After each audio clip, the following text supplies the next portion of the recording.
आमिना के लाल ने इनारा दिया है। तालीम की अहमियत जानना चाहते हैं, इससे बड़ी बात क्या होगी? जंग बद्र की जो कैदी गिरफ्तार हुए उनका फिदिया भी बन रहा है, तो मदीने के लोगों को लिखना और पढ़ना सिखाना फिदिया बन रहा है। इससे बड़ी बात क्या हो सकती है? हुजूर ने फरमाया कि तुम में जो पढ़ना जानता है मदीने के लोगों को पढ़ा दे, तुम में जो लिखना जानता है मदीने के बच्चों को लिखना सिखा दे।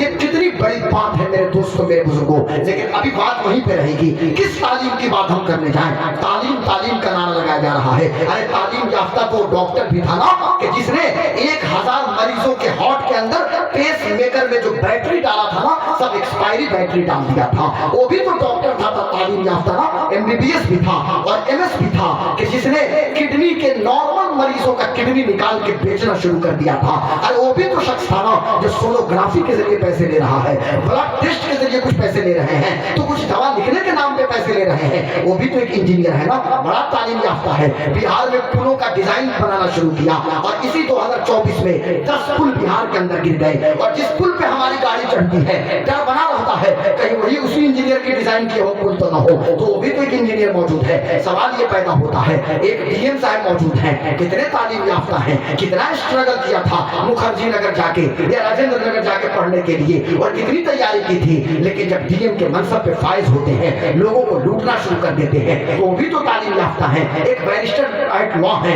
वो भी वकालत के नाम पे लोगों को लूट रहे हैं, एक लायर साहब भी लूट रहे हैं। तो सवाल ये पैदा होता है कि तालीम याफ्ता तो एक डॉक्टर भी है, तालीम याफ्ता तो एक इंजीनियर भी है, तालीम याफ्ता तो एक IAS भी है, तालीम याफ्ता तो एक पॉलिटिशियन भी है, तालीम याफ्ता तो एक लायर भी है, तालीम याफ्ता तो एक बैरिस्टर लॉ भी है, लेकिन उसके दिल में खशियत रब्बानी मौजूद नहीं है। तो फिर सवाल ये पैदा होता है, हमें कैसे डॉक्टर की जरूरत है, हमें कैसे इंजीनियर की जरूरत है, हमें कैसे पॉलिटिशियंस की जरूरत है, हमें कैसे एडमिनिस्ट्रेटर्स की जरूरत है, हमें कैसे लॉयर्स की जरूरत है? यार हमें ऐसे लोगों की जरूरत है कि जो डॉक्टर भी हो और मुस्तफा का गुलाम हो, जो इंजीनियर भी हो नबी का गुलाम हो, जो बैरिस्टर भी हो नबी का गुलाम हो, जो लॉयर भी हो नबी का गुलाम हो, जो स्टेप लेने से पहले सोच ले कि हमारे दिल में अल्लाह का खौफ मौजूद है।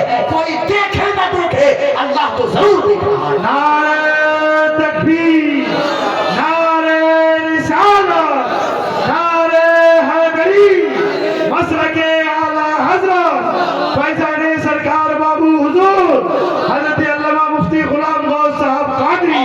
और आज तालीम को लोगों ने बिजनेस बना दिया। कोटा में कितने बच्चे सुसाइड कर रहे हैं आप देखते होंगे। नीट की तैयारी करने के लिए हमारे बच्चे कोटा पहुंचते हैं, और बहुत सारे इंस्टीट्यूट है, मैं किसी इंस्टीट्यूट का नाम नहीं दूंगा क्योंकि मेरी बातें फौरन आजकल सोशल मीडिया पे वायरल हो जा रही हैं। गुलाम गौस कादरी फैंस क्लब एक फेसबुक पेज कोई लड़का ऑपरेट करता है, वो लड़का भी बड़ा होशियार है, कहीं कहीं से कटिंग करता है, 2 घंटे की तकरीर होती है और कहीं से निकाला और उसको डाल दिया Ghulam Ghaus Qadri fans club page पे, और उसके बाद हंगामा बरपा है। तो कभी दृष्टि वाले ये विकास कीर्ति उनको भी दिक्कत होने लगती है, तो कभी LN के लोगों को भी दिक्कत है, सारे लोगों को आज बिजनेस बना दिया गया एजुकेशन को। सवाल ये पैदा होता है कि तालीम याफ्ता तो वो भी शख्स था कि जिसने दुनिया को एटम बम दिया है, और तालीम याफ्ता वो लोग भी थे कि जिन्होंने नागासाकी और हिरोशिमा पे बम गिराया था। आज दुनिया हमको समझाने चली है, अरे वो लोग भी पढ़े लिखे लोग थे जो फर्स्ट वर्ल्ड वार में इन्वॉल्व थे, कि जहाँ करोड़ों लोगों की मौत हुई, और सेकेंड वर्ल्ड वार में भी 1 करोड़ से ज्यादा लोग मारे गए हैं। आज मुझको बताया जाता है कि मुसलमान आपस में मार काट कर रहे हैं, लेकिन ये यूरोप के लोग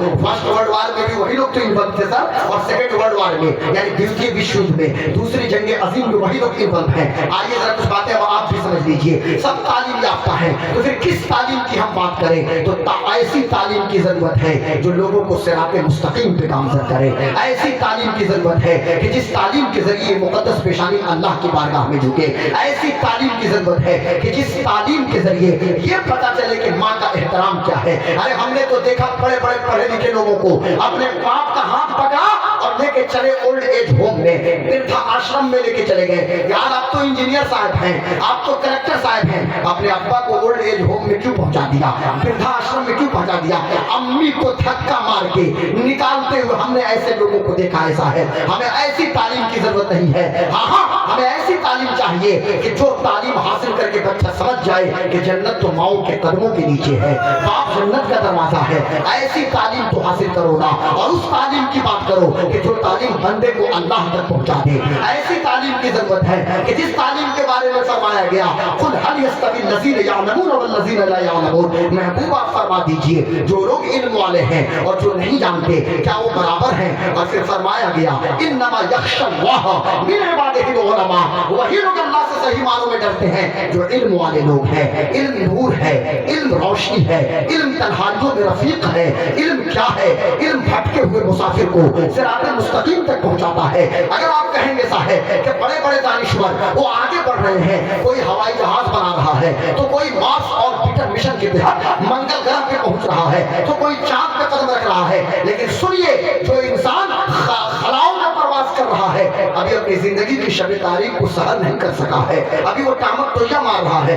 स्विट्जरलैंड में क्या कुछ नहीं है, स्विट्जरलैंड में तमाम तरह की खुशहाली है, लेकिन वहां के लोग आखिर स्विट्जरलैंड के सुप्रीम कोर्ट में ये रिट क्यों दाखिल कर रहे हैं कि हमें सुसाइड करने की इजाजत दीजिए। वहां लोग इजाजत मांग रहे हैं कि हमें सुसाइड करने की इजाजत दीजिए। यूरोप के बहुत सारे कंट्रीज हैं जहां पे हुकूमत से डिमांड लोग कर रहे हैं कि हमें सुसाइड करने की इजाजत दीजिए। तो पता ये चला कि तालीम तो है पर दिल सेटिस्फाइड नहीं है, सुकून नहीं है। जरूरत ये है, मैं मना नहीं करता आप डॉक्टर, इंजीनियर, कलेक्टर, एसपी सब कुछ बनिए, पर ऐसी तालीम तो शुरू में हासिल कर लीजिए ना कि आपका दिल मुतमईन रहे और बचपन से एक रंग चढ़ जाए, गुलाम मुस्तफा का रंग, हुजूर की गुलामी का रंग, हुजूर की मोहब्बत का रंग, हुजूर के इश्क का रंग। अब ये रंग चढ़ जाए, आप किसी भी फील्ड में रहोगे ये सोचोगे कि पहले मैं मुसलमान हूँ, बाद में इंजीनियर हूँ, बाद में डॉक्टर। बहुत अच्छा भाई। जरूरत और एक चीज और बता देता हूँ आपको, एक चीज और, हजरत अल्लामा बैठे हुए, एक बात बताऊं। आज हमसे पूछा जा रहा है, हमसे कहा जा रहा है भाई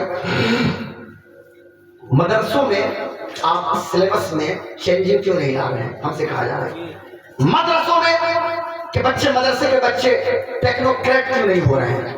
मैं कहना चाहूंगा कि पूरे भारत की रिपोर्ट मेरे पास, मेरा मोबाइल फोन की पीडीएफ में भी मौजूद है, मेरा मोबाइल है यहाँ पे, ये पीडीएफ में जस्टिस राजेंद्र सच्चर कमेटी की रिपोर्ट मेरे पास मौजूद है।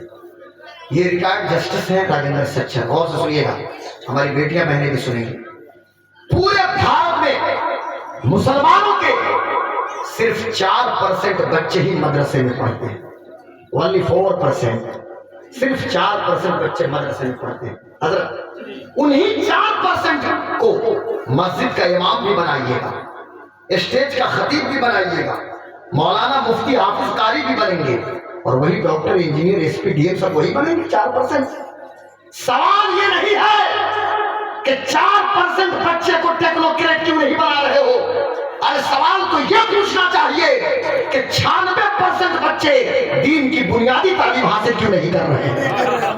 ये सवाल होना चाहिए। कन्वेंट, मॉन्टेसरी और सीबीएसई पैटर्न वाले स्कूल्स में, या विवेकानंद स्कूल हो, या रामकृष्ण परमहंस स्कूल हो, या ईश्वरचंद विद्यासागर स्कूल, या कोई भी स्कूल हो, जहां आपका बेटा पढ़ रहा है, जहां आपका बच्चा पढ़ रहा है, आपने क्या ये सुनिश्चित किया, ये जरूरी समझा कि हमारा बेटा दीन की बुनियादी तालीम क्यों नहीं हासिल कर रहा है। सवाल मदरसों पे मत कीजिए, सवाल उन स्कूल्स और कॉलेजेस पे कीजिए। क्या समर कैंप आपने मुनक्किद किया? 4% बच्चे हमारे सिर्फ मदरसे, उसमें हर स्कूल ऑफ थॉट के लोग हैं, सिर्फ सुन्नी बरेलवी नहीं है, उसमें वहाबी भी है, देवबंदी भी है, शिया भी है, गैर मुक़ल्लिद भी है, सारे school of thought. Justice Kullu commission की रिपोर्ट, रंगनाथ मिश्रा कमीशन की रिपोर्ट, राजेंद्र सच्चर कमेटी की रिपोर्ट, ये 3 जजेस की रिपोर्ट बाकायदा मेरे पास मौजूद है। मुझे बताइए सैदुर रहमान साहब किबला और तमाम लोग मुझे बताइए, आप तो किशनगंज से मुझे कंपनी दे रहे हैं कि आए हुए हैं, तो खाना बड़ा उमदा खिलाया पिलाया भी माशाल्लाह, सारे मोहल्ले के लोगों को अल्लाह सलामत रखे। लेकिन सवाल ये तो होना चाहिए ना, होना चाहिए कि नहीं होना चाहिए, मुझे बताइए। होना चाहिए ना, ये सवाल होना चाहिए। लेकिन 96% बच्चे भी स्कूल में हमारे जा कहाँ रहे हैं।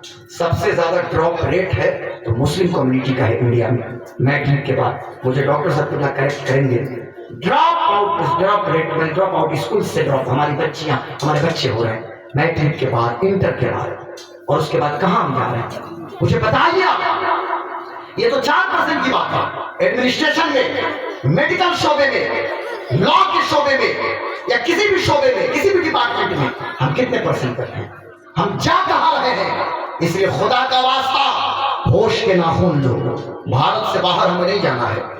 ये लाख कोई रायपुर छत्तीसगढ़ में या रांची में अभी झारखंड के इलेक्शन में या मुख्तलिफ जगहों पे लाख कोई चिल्लाए घुसपैठी घुसपैठी घुसपैठी। अरे यार वाजे क्यों नहीं कर देते कौन घुसपैठी है? फालतू फालतू बात जाके गुवाहाटी में और कभी रांची में कर रहे हो और कभी उत्तर प्रदेश के मुख्तलिफ जगहों पे कर रहे हो। सवाल ये नहीं है मेरे दोस्तों, मैं कहना ये चाहता हूँ हमें भारत ही में रहना है, इंडिया में, और इंडिया में अपने वजूद की बका चाहते हैं तो ये मेरे हाथ में पेन है। The pen said I'm the king of the world. कलम गोयत के मन शाहे जहानम। कलम ये कहता है कि मैं सारी दुनिया का बादशाह हूँ। वो बात बहुत करीब तक है। अभी तो पीडीएफ वगैरह है, आप तो इसी पे सब कुछ टाइप कर दे रहे हैं, लेकिन फिर हजरत कागज कलम की जरूरत पड़ेगी और सुकून उस वक्त तक नहीं मिलता। पीडीएफ में मैं खुद पढ़ता हूँ, याद नहीं रहती बातें। किताब हाथ में लेके पढ़ता हूँ तो बात समझ में आती है। तफसीरे नईमी एक बार पूरे सफर में देखा, पूरी तफसीरे नईमी को कोई पल्ले बात नहीं पड़ी। हमने कहा क्या हो रहा है भाई? किताब एक बार पढ़ता हूँ तो अल्हम्दुलिल्लाह ने वो आईक्यू दिया है, intelligence quotient, IQ intelligence quotient. अल्हम्दुलिल्लाह हमारे पास आईक्यू भी है और ईक्यू भी है, इमोशनल कोशेंट भी है, ये डॉक्टर साहब समझ गए होंगे, और इंटेलिजेंस कोशेंट भी है। तो अल्लाह ने सब कुछ दिया है, पर पीडीएफ नहीं समझ में आता। फिर हमें कागज और कलम की जरूरत है और अपने बच्चों के हाथों में कलम थमाइए। लेकिन ठहरिए, यही एक चीज और बताऊं, ये जुमला था नेपोलियन बोनापार्ट का कि तुम मुझे कामयाब और पढ़ी लिखी माँ दो, मैं एक कामयाब नेशन तुम्हें दे सकता हूँ। और फिर अलीगढ़ की धरती से सर सैयद अहमद खान जैसे दानिश्वर ने, उन्होंने भी ये नाम पेश किया कि पढ़ी लिखी माँ दो, कामयाब नस्ल मुझसे लेकर जाओ। अपने सिर्फ बच्चों को नहीं पढ़ाना, अपनी बेटियों के हाथों में भी कलम की ताकत थमाना है और अपनी बेटियों को बताना है इल्म की अहमियत को, एजुकेशन की अहमियत को, और बेटियों को समझाना है। हमारे मुआशरे में 95% मुझे मेरी बेटियां, मेरी माएँ माफ करेंगी, 95 तो ज्यादा बोल दिया, मतलब 90% फिर भी हमारे मुआशरे में ऐसी औरतें और बच्चियां मौजूद हैं कि जिनको नापाकी से पाक होने का तरीका पता नहीं है, उनको हैज के मसाइल के बारे में पता नहीं, उनको नफास के मसाइल के बारे में पता नहीं, उनके जो अपने जो एमसी पीरियड्स हैं इसको वो बहुत ज्यादा इसको रेयर इंटरेस्ट में लोग ले लेते हैं कि भाई ये महीने के जो चंद दिन हैं जिसमें हमारी बहनें नापाक होती हैं, ये तो पूरी दुनिया के बनाते आदम पे अल्लाह ने ये लाजिम किया है। हवा की बेटियां वो अमेरिका की हो या इंग्लैंड की हो या इंडिया की हो, महीने में कुछ दिन होते हैं कि जिन दिनों में उन्हें नापाक रहना पड़ता है, और इस्लाम ने उनको आसानी दी कि उन दिनों में उन पे नमाज फर्ज नहीं है, उन दिनों में नमाज फर्ज नहीं है। अलबत्ता अगर रमजान का रोजा पड़ा, क्या हजरत साहब किबला तो रमजान के रोजे की कज़ा करेंगी, यानी रमजान के महीने में अगर पीरियड्स के खून आए तो उसके बाद रमजान के रोजे की कज़ा करनी है, लेकिन नमाज तो माफ है, यानी इतनी आसानी अल्लाह ने दी। लेकिन फिर भी जब नापाक को होती हैं तो नापाकी से गुस्ल का तरीका उनको पता नहीं, शौहर से मिलने के बाद जब जनाबत का गुस्ल है उनको पता नहीं, मर्दों को भी गुस्ल करने का तरीका पता नहीं। जलसे तो रोज हो रहे हैं, तकरीरें तो रोज हो रही हैं, इस्लाहे मुआशरा पे तो रोज खिताब हो रहा है, तो इन जलसों में गुस्ल का तरीका कोई नहीं बताएगा। हाँ, जुमा का जो खिताब होता है और मस्जिद का इमाम ये मौलाना साहिबुल हक जब खड़े होंगे तो मौलाना साहिबुल हक आपको बताएंगे कि गुस्ल करने का तरीका क्या है, गुस्ल में कितनी बातें फर्ज हैं, वजू करने का तरीका क्या है, वजू में कितनी बातें फर्ज हैं, क्योंकि इस्लाम पाकीज़गी का नाम है। इस्लाम पाकीज़गी चाहता है, जाहिर की भी पाकीज़गी, बातिन की भी पाकीज़गी। जिस जमाने में कोरोना का जमाना था और वर्ल्ड हेल्थ ऑर्गेनाइजेशन ने जब कोरोना को इंटरनेशनल पेंडेमिक घोषित कर दिया था,